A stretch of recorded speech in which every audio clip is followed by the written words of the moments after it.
A few years ago, my dad and I were out on a hunting trip together in Minnesota, where we experienced something I'll never forget.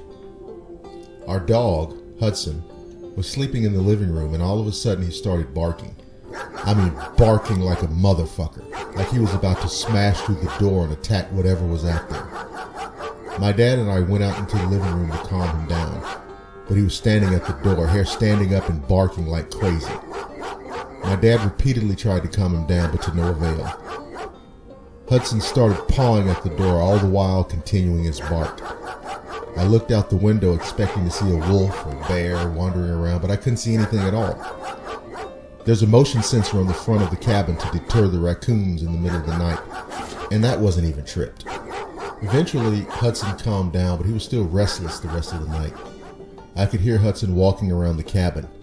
It was almost as if he was standing guard over the whole place.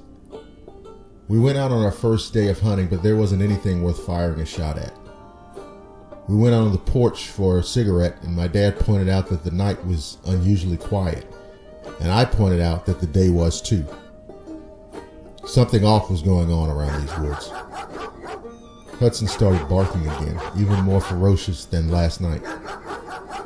We went back into the cabin and tried to hush him again, but he still wouldn't listen.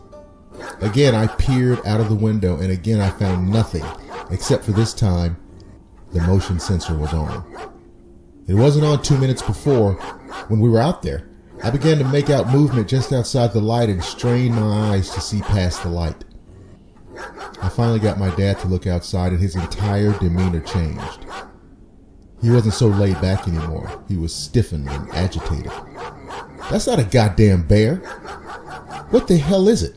I went over to the gun rack and grabbed my Weatherby Vanguard rifle. My dad was instantly in front of me. "You shoot at that thing and we're going to have one hell of a problem. Just let it do its thing and wander off like it did last night." I went to the window again and looked outside. The motion sensors were off, but I could just make out movement. It was still there. Hudson quieted down and started pacing around again. I told my dad I think it left, and he looked like he was relieved. He went to the kitchen, grabbed 2 shot glasses, and poured us both some Jack Daniels, our favorite. He said he caught a glimpse of it, and it looked like a wolf, but it was too big and bulky. I don't know how long I was asleep, but I woke up to another round of Hudson's incessant barking. He was pawing at my door and barking like crazy. I glanced over at the window to the right of the bed and damn near fell out of the bed. Whatever Hudson was barking at was peering in the window. "This is no wolf. This goddamn thing is gigantic." It stared right back at me. It was furry and black, had yellow eyes, and they looked like they were glowing. Ears that were triangular and sitting on top of its head. Long canine teeth with a long wolf-like muzzle. It looked to me like it was hunched over or crouching down so it could look in the window. Then this son of a bitch licked the screen on the window.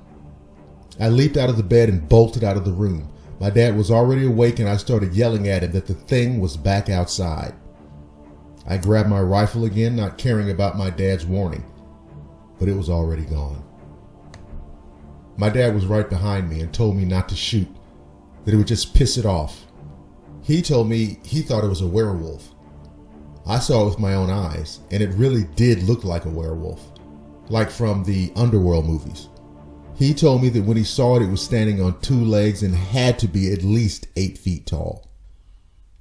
I moved out of the bedroom into the living room again and looked out of the window. The sensor was tripped again, but I couldn't see the thing anywhere. Eventually, Hudson calmed down again and all was quiet. I continued to stare out of the window, watching for any sign of the creature's return. For the rest of the night, neither of us slept. We just waited. Every time Hudson got up, my body twitched, waiting for him to start barking again, but he never did.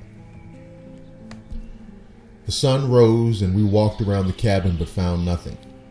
We trekked out into the woods but didn't go too far into it. There were no signs that a werewolf, monster, thing, whatever the hell it was, had been there the night before. I thought to myself, Maybe Hudson could pick up the trail, and when I said it out loud, my dad said, "You sound like a fool." It dawned on me that I didn't actually want to find proof that this thing was out there, and I definitely didn't want to find the thing itself. My dad said we should probably just go back into the cabin and pack up.